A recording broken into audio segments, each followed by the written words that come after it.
अगर कोई भी बंदा हमसे पूछे कि आप कौन हैं, तो हमारा जवाब होता है कि हम मुसलमान हैं। मुझे ये बताएं कि क्या अल्लाह मियाँ ने हमें मना नहीं फरमाया कि किसी दूसरे की ज़मीन को मत हथियाओ वरना तुम्हें दोज़ख में डाल दिया जाएगा।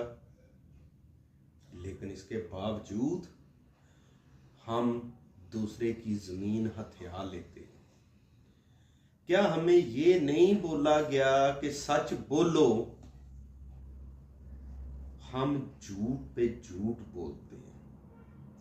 क्या हमें ये नहीं बताया गया कि मोमन वो है कि जिसकी जुबान और हाथ से दूसरा मोमन या मुसलमान महफूज रहे या दूसरा इंसान महफूज रहे, लेकिन इसके बावजूद मुंह के ऊपर